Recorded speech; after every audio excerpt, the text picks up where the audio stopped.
Welcome back to another episode of 7 Minutes of Precision. In this episode, we're joined by Adam Lopez, the CEO of Boar Products. Adam, how are you doing? Pretty good. How about yourself? Very good, thank you. Thank you for taking the time of being with us today. Thanks for the opportunity. Absolutely. All right, so Boar Products, tell us a little bit more about the company. When did you guys start and where you started and how you started, I guess. So the company was started originally back in 2015. My dad started the company. It was off a bet from, I'm guessing there's a few beers involved. Dad's friends thought that I bet you can't make a gun cleaner, lubricant, whatever that couldn't work in the winter because we were out of Minnesota. It's not quite as cold as some parts of Canada, but it still gets pretty cold and a little harsh there. And in the fall, it's hit or miss when Okay. you're deer hunting if there's snow on the ground. So started out as a bet there. He's kind of just making it in our garage or basement, wherever he had his little mixing thing. And I think it was about 2019, 2020-ish that I got bored in college. And I'm like, whatever happened to this? Everyone seemed to like it. What happened to it? He's like, well, I had kids. He's like, I have kids. I have a job. I had other responsibilities. So at 19 years old, I didn't have any of those real responsibilities. I had my part-time job in Yeah. college and doing whatever else. So I just kind of, lack of a better term, just kept throwing shit at the wall until I saw what stuck. We eventually got grant funding through state of North Dakota, like a multi-level thing. Starts out like $2,000. You do this action items, you go 4, 6, 20, whatever. And slowly but surely we got to where we are today. Great. So, what's your father's background? Is he like into like his job into like chemicals or chemical engineering or something like that? No, funny enough, the only one that has a chemical engineering degree is actually his father. My grandpa was a chemical engineer for 3M for 30 years. My Okay. dad's engineering minded, lifetime entrepreneurs, had multiple businesses doing this, that, or whatever. So it's just kind of one of those things that the joys of Google is that you kind of just can start looking up things, start mixing things. There's a lot of trial and error to get things where they're at, but we got there.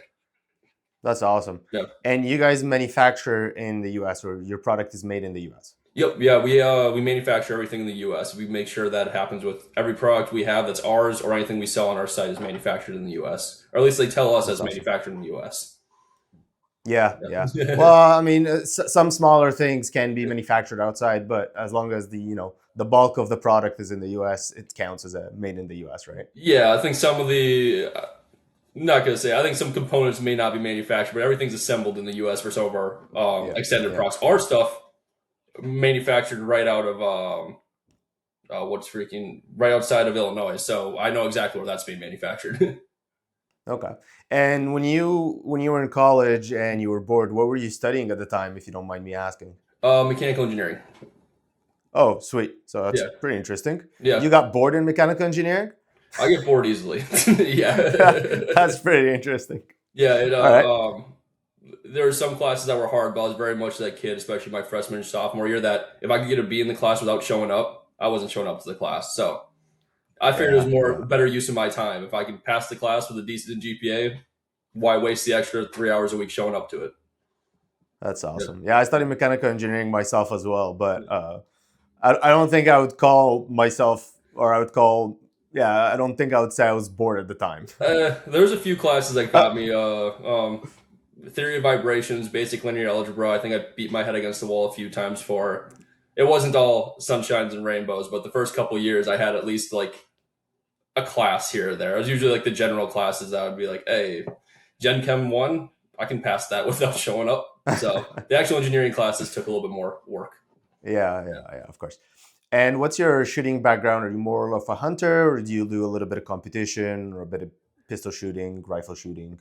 A little bit of everything. A lot of my family grew up in the country, so I was given my first Ruger 10/22 from what was I like 10 years old as a rite of passage.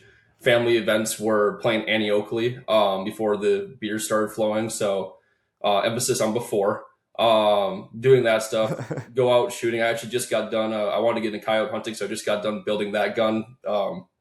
Yeah, just got Sick. a thermal and a suppressor for it. Was gifted a two-stage trigger from LaRue like 3 years ago that I finally spent the extra money on the rest of the components for. So that's done. Hopefully, going to go kill some devil dogs here in the next 3 months. I don't know when I'm going to go. Probably sometime this fall is the goal. I'm a Hopefully. little busy right now in the summer.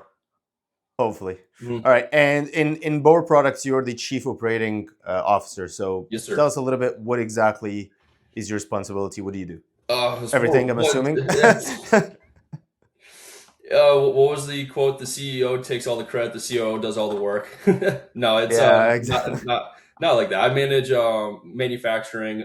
We have some companies that bigger orders. We could have a manufacturing partner that'll coordinate all that stuff with the warehousing, coordinating shows and whatnot. We're actually going to be in Des Moines, Iowa for GOA's annual event Goals for I think Okay. celebrating their 50th year. I know they're Hmm. celebrating America's 250th birthday this year there, but I think it's Yeah. celebrating GOA's 50th year active. So all the coordination, organization stuff I take care of. Yeah, a lot. Okay. And let's start talking a little bit about the product. Mhm. So you have two main products or two main cleaning solvents, right? Yep, that's correct. So what are they? So our main cleaning products right now, we have our gun cleaner and lubricant, and we also have a tool cleaner and lubricant that's I actually had it tested by our manufacturing partner. That's essentially all natural WD-40 based on viscosity. Hmm. Unfortunately, where we're at, it's not in a fancy aerosol bottle right now. But shake it a little bit and spray it on stuff. It works beautifully.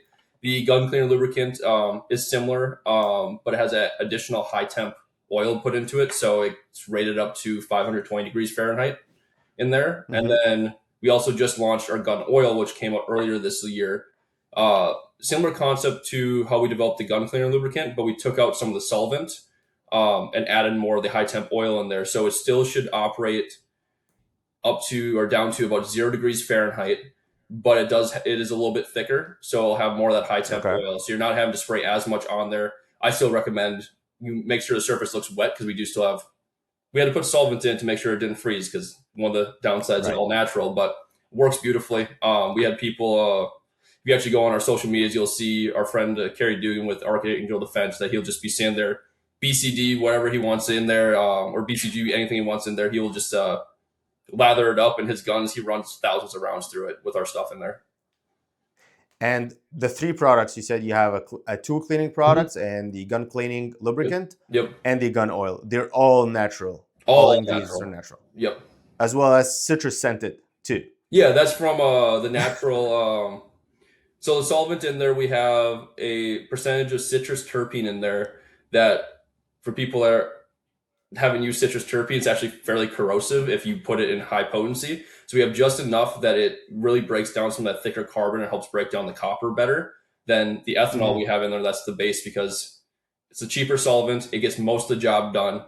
But that citrus terpene, throwing it in there, we have it at a percentage that won't damage your firearm, any of the finishes, any of that, but it'll help break down that stickier, grimier crap a lot better. Okay. Mm. So educate me a little bit here. Most people would think that a natural solvent would not be strong enough to actually Yeah. break the carbon and maybe the copper buildup in the barrel and the rest of the Mhm. gun. So, how do you compare to chemical, non-natural products? So the And if word, you can tell us about, yeah. sorry, if you can also tell us about the cleaning ingredient or the main ingredient that is natural that does the cleaning, that would be also great. So the worst review I've ever gotten from somebody was it works as good as the stuff I have, which I think for being an all natural product going against whatever high end stuff they're using is probably the I don't really see it as a downside that it's we were able to make something all natural that works as good as the best stuff on the market that's not natural. We actually sponsor a lot of competitive shooters. We have Tim Bees. We actually sponsor all of Texas A&M's marksmanship unit, which for people that don't know, compete with West Point on an annual basis and tend to win more often than not. Hmm. But the main ingredients in the products, so the two solvents that we have in there is a ethanol is the base, and we have that citrus terpene to help break down that thicker grime. And then the lubricant is a three-part where we have beeswax and lard to help it pretty much stick to the metal, almost season it. And it's an avocado Okay. oil that is the high smoke point oil. So those three kind of bind together and it almost seasons your gun like a cast iron pan. Once it heats up, Hmm. it becomes viscous again, and all it takes is one round. And part of what we have is thinner, is that it doesn't grime up or anything either. So Hmm. yeah, that's the ingredients for it. And then it heats up. It's good for 520 degrees. Most people aren't shooting at 520 degrees or more than that, and most gun cleaners don't go much more than 520 degrees. But yeah, I mean, our stuff, I think the gun cleaner lubricant is rated from negative 55 to 520, and the gun oil I said was, and this is Fahrenheit, 0 degrees to 520 for the gun oil as well. Yeah, I forget. Yeah, I forget everyone else uses So, Celsius sometimes. yeah, it's a little bit like the numbers don't really make any sense for us at this Yeah, point, but it's yeah, fine. We I can do the can. conversion here on my computer quick if it helps out a bit, so I don't mess up. No, it's all right. We Yeah, can take care of that later. I yeah, think it's probably on your website anyway, so we can find yeah.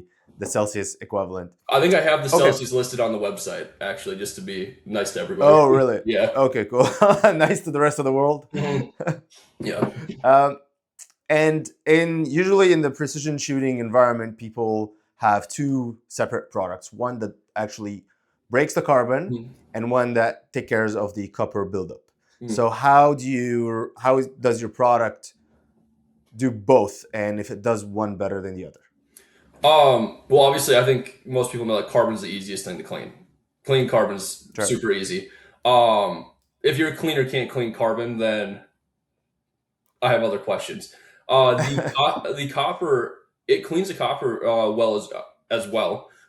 We actually used to have a video that was like a bore scope that my stepbrother's former military SWAT member, that he actually had his bore scope into his rifle that he used and showed the before and Hmm. after. We don't have it on there anymore, but it cleaned the copper. You could see the before and after of the copper streaks through it, and then there was nothing afterwards when he used it. Which, mind you, I will say this about copper is that, carbon with our stuff, you can use just like a microfiber cloth, wipes it right off, like clean, easy, wipes Hmm. it off. It actually keeps it off. Like if you have our stuff lubed with it, it makes it you don't even really need to spray a ton on to clean it off afterwards. The carbon, if you use the right tools, like just a simple little brush or whatever, may take a little bit more work, but it will get it off pretty easily.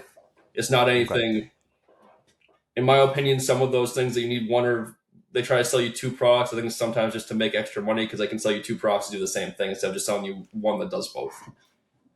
And if your intention is to clean copper, do you recommend leaving the product in, let's say, in the barrel for, 10 minutes or 15 minutes, or just batch it and just go through it right away a I, few I, times? I recommend soak it and then just use whatever tool you have. If you have bore snake, whatever. I know Otis has their little scrubbing tool, the ramrod kind of stuff, whatever in there. I'd recommend just soaking it a little bit more and just Hmm. start cleaning. Our stuff's really fast acting, especially it's really a lot easier to see obviously with the carbon that you spray it on there and the carbon already starts like bubbling up out of the metal or off the metal. Hmm. I'll just honestly copper, I'll just soak it a little bit more so you have a little bit higher Okay. concentration of it and just start cleaning. It doesn't really need to, there's not anything really to soak with the copper. It just needs that little bit of scrubbing afterwards. Okay. And I have maybe a stupid question with regards to the cleaning lubricant. Why is it lubricant with the cleaning? Usually you do the cleaning and then you wipe it off and you get rid of any residue of that cleaning solvent in the barrel. So what's the point of having the lubricant with the cleaner as well? I'm very utilitarian and it annoys me having to buy two products. So Okay. yeah, the way our product actually works, one of the nice things about our product with it being all natural actually is that it's very much a cleaner with a lubricant like suspended in it. So Okay. the best way to use our product is you actually spray, if you want to clean, it's on the instructions and everything as well. But you spray it on there and you wipe it off right away if you want to clean it. If you want to lubricate it, Okay. you spray it on there and soak it however you want, and then you just let it sit. And the ethanol, that's the main solvent in there, will actually evaporate off and it'll only leave the lubrication. So you're not dealing with a lubricant that's bonded to a cleaner per se. You're Okay. dealing with a true two-in-one with it. Because that's one issue that some other CLPs have, is that you have a cleaning agent stuck to a lubrication agent and it just eats up grime and just becomes gel in your gun and it's not effective. But I never saw the point of selling two separate products when I could sell you one for the same price that gets both things done more efficiently. Okay. And in that case, you don't recommend, or I guess you recommend wiping the barrel right after because you don't want to leave any lubricant in the barrel. Is that correct? For if you're cleaning it, yeah, I just spray and Yes. wipe. If you want to lubricate it, just spray and leave Okay. it there. Yeah, so it depends on what you're Okay. using it for. It's yeah, and actually the natural Right. fats in the cleaner as well actually helps grab some of that extra carbon and whatnot off there too. So yeah, spraying, wiping for cleaning, spraying, and just let it sit, work into whatever parts or if you have the oil, just dropping that in there, just working into the parts and let it sit. Good to go. Hey guys, before we get back to the podcast, I would like to introduce our newly designed and manufactured M5 bottom middle. It is designed and made in Canada, and some of the features you will get with that bottom middle is the opening that you have at the bottom of the trigger guard that will allow you to adjust the weight of your trigger. We also have a large ambidextrous magazine latch that is adjustable, so you can adjust the height of your magazine and make sure you have proper feeding. In the front here, we have a barricade stop that will allow you to put weight against the barricade you're shooting off of. You'll see we have it at a competitive price. So if you'd like to learn more, visit our website or follow the link in the description below. Now, let's get back to the podcast. Okay. And now my next question is, what are the common hazardous products that are found in most cleaners or most CLPs that you want to avoid and use a natural product instead? I will actually have to go through. We actually have a white paper on our website that you can go find that we had a full report written up. I do not have them listed off the top of my head. And I don't want to get in trouble for saying things I don't have listed off the top of my head. But if you go to our website, I'm going to double check here on this other screen here quick. I am 99% sure that if you go to our website and you go to the resources section, there's actually a white paper that we have, a downloadable white paper that actually talks about all the ingredients and or common ingredients in a lot of cleaners that show leads to cancer and some other things as well with it. There's a lot of things from back in the day that were developed that aren't good for you nowadays. We find out. Oh yeah, of course. Perfect. So we'll have that white paper listed in the description. Now, I'd like to ask a little bit about pricing. So what's your pricing for the lubricant cleaner and for the gun oil? So the gun cleaner lubricant we sell for $20 a bottle for the 8-ouncer, $14 a bottle for the 2-ouncer, and then the gun oil is $15. That extra oil costs a little bit more than the ethanol. Which is why it's just a little bit more. And then let me double check, the tool cleaner lubricant, I believe is, $18. And then we usually do have 20% off discount codes, that kind of stuff, that you can find them everywhere. There's a reason why we have the pricing of what we have. We have discount codes all over the place. We could probably give your audience a discount code as well that we could set up. And we also do offer shipping above. I'm always happy to give out discount codes. I mean, there's a reason I set the price in the way it was to give people a discount without me losing money. So, we also offer free shipping on orders above $49.99 as well, just to give you a little bonus. We'll get to the shipping in a moment. I wanted to ask a little bit about the tool cleaner and lubricant. It's meant for. Is it meant for like machine shops? Is it more meant for like your tools in the garage? What is it meant for mainly? It's meant to be essentially all natural WD-40. We use it on hinges, your tools in the garage. I actually used it on, we had inherited a like mini dune buggy side-by-side thing when my step-grandpa passed, and the pedals on it it sat in a garage forever. It was never used. We had to do a ton of work on it. The pedals on it, when you were doing anything, like you just hear them creaking. We just sprayed the absolute hell out of it and just worked it in there a few times. Worked beautifully again. It hasn't creaked since, and it's been over a year. But yeah, it's very much meant to be that all-natural alternative to WD-40 that you don't have to worry about your kids inhaling or anything. Yeah. All right. And in shipping, you do your orders in the U.S. through your website. Do you have dealers in the U.S. as well? Yeah, we have some dealers in the U.S. as well. We just redid our website, so we don't have a bunch of them listed right now. But if you are a dealer in the U.S. and are interested, we do have a become a dealer form that we could, if you say that you are came from this podcast, we can give you a special discount on that as well. We have especially like 7% off, and the margins for them we treat our dealers well. Perfect. Yeah. And in Canada, who do you sell through in Canada? Who's your dealer in Canada? Our main distributor is Green Peak Wholesale.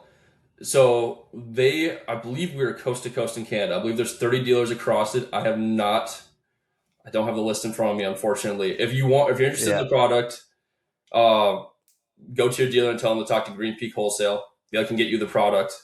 They'd be more than happy to get you the product. But yeah, we're slowly but surely. I think we are in every province in Canada. I want to say we are. I know we're coast to coast. Last time I saw the map they showed me. Okay, perfect. And do like the discounts that you have on your website will also work it for the Canadian customers, or that is up to Green Peak to decide? I think that is up to the dealers to decide Okay. what the pricing comes out to be. I know it gets a little bit different in from what I've been told with pricing in Canada once you do the currency exchange and all that stuff with maybe some additional regulations and shipping costs and stuff like that. But Yeah. I would imagine the pricing at least should stay similar. Yeah. Yeah. Mhm. Yeah. We're not as lucky as you guys in the US. We don't have all the products and all the fun stuff you guys have. So Yeah, it is.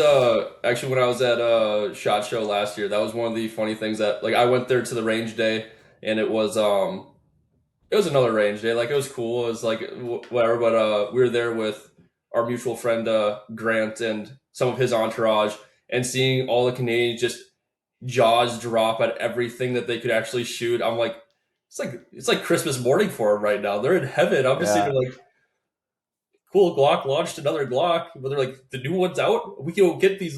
Yeah, you guys can't even own or buy handguns now or something, isn't it? Or Yeah. No, we yeah. have a handgun freeze in Canada. You can keep your handgun if you have it, but you can't sell it. You can't buy another one. You can't even grandfather it. Oh, so yeah, like Yeah, it's pretty you tough guys. for us. There's a reason they were excited about because they literally cannot get the new what are they on to Gen 5 of Glock, whatever that just came out. I don't I remember think what they it's the did. Gen 5. Yeah, Is it Gen 5? I believe so, I yeah. think it's a Gen 5. They came with the Gen V.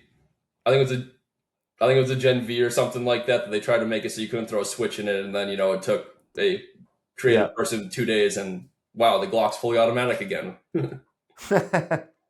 Yeah, I was shooting a match in the US recently, and is like I've seen suppressors before, but it's so awesome to have like people shooting suppressors next to you, and you're like, why can't we have that? Like it's so nice for your ears. It's so Uh, nice for everybody around you. It's like, why can't we have this? But try to convince the government that this is not an assassin's tool. It's a little bit hard, you know. I think in Europe or something, I heard it was like polite to have a suppressor on like your hunting gun. Like it's Yeah, polite because yeah. it's not a noise. You don't have to deal with the noise anymore. I'm like, I completely agree. I think it's very polite to have a suppressor. I actually just got my second one. That was one of the last parts to my coyote gun because if I can get one, why not get one and throw it on every gun I have? I have one on my Staccato P, which love it to death. I don't even put ear pro on or anything. I just walk it next to the shop, throw some 147 grain in there, and just can start shooting. It's beautiful. Yeah, Yeah. yeah. It's always interesting. Like I like to ask people from different countries about like their gun laws Mhm. and try to see how every government ends up finding the logic in their laws. And usually there isn't a lot of logic involved, but yeah, like you just said in Europe, oh well, it's a polite thing to have it, but here Yeah. in Canada, it's an assassin's tool. It's kind of the same thing, right? So I mean, that's the way it's viewed by our government here is that it's the assassin's tools. Like, do you know how much these cost? Do you think that someone really like? Have you seen what people are using in the streets to do like shootings? Like, this isn't something that. No, I'm not spending nobody's $1,000 to add it investing to my. money in this. Yeah, Yeah, the can cost more than the guns being used to commit the crime. I don't think they're gonna go buy one. Yeah, yeah. steal one And they maybe. removed they removed the 200 tax stamp on in the U.S., right? Yeah, they removed the $200 tax stamp, which made it a lot easier. I think so. The one I just acquired was something that at Shot Show, one of these companies to promote it were giving away like a 4-inch can. I think it was like $200 off a can that was like 250. So paid for Hmm. shipping, which was $50, and then I had to pay for the transfer at the doing the SOT transfer at the FFL, which was 150. So what it used to cost me 600 or yeah, almost $400 in just fees was down to $150, which was Wow. very nice because I mean $200. Yeah, it adds up. Still have to submit everything to the ATF. Still have to go pay $35 to go get my fingerprints at the police station and do all that stuff. And it will always amaze me. They always ask you when you get your fingerprints, why are you doing this? You tell them SOT transfer or NFA item, and they look at you like, what is that? I'm like, I'm buying a suppressor. Like, oh, okay, you're one of those. Okay, that's why you're here. I'm like, yeah. Do I look like I'm committing crimes or something or what?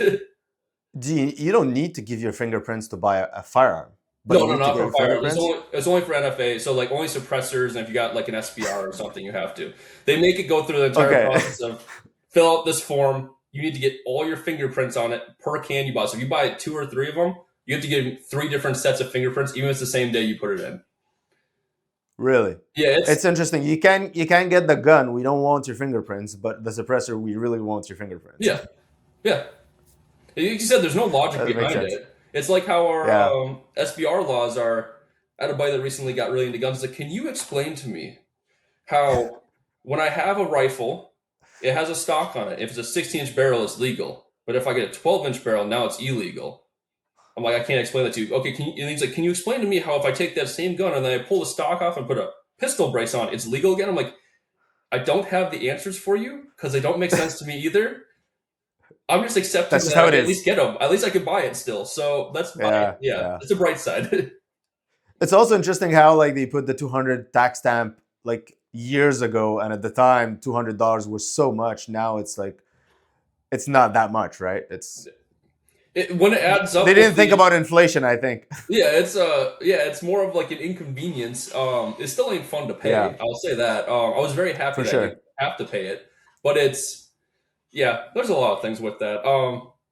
Funny thing about hanging out with the guys at GOA is that they're being very creative with how to get our gun rights back here in the U.S. So it's we're gonna have some fun with them this At week. at least you guys going in that direction. We're going in the opposite direction completely. So you I know, mean, I'm not sure if you saw the stuff that happened in Virginia. They keep trying to take stuff away. I think there's another one in yeah. was it Rhode Island? It was one of those other smaller states on the East Coast that tried doing that. It took like Supreme Court intervention for it to be like, no, that's against the Constitution. It's like, thank you. I'm glad I someone's doing something. I think New Hampshire they were trying to New introduce. Hampshire, yeah, They were trying to introduce a semi-automatic ban or like an AR ban, basically. yeah. They Yeah, tried, but it didn't work. yeah. They tried doing that in Minnesota as Well, well, but that's not going to work because I'm not sure if you see the map of Minnesota. There is 3 areas that are blue. The rest of the state is just going to say no and not care. yeah, yeah. So, Well, at least you guys are able to fight back. We, yeah, uh, we we don't have that luxury here. So, all right, yeah, Adam, thank you so much for your time. I really appreciate it, and thank you for sharing all the information about your product with us. We will put your website, actually the white paper, in the description, and Green Peak in the description as well. So people in Canada, if they'd like to get Boar products, they can reach out to them. yeah. I appreciate it. I'm sure Green Peak will appreciate it as well. Yeah. Thank you, Adam. Thank you.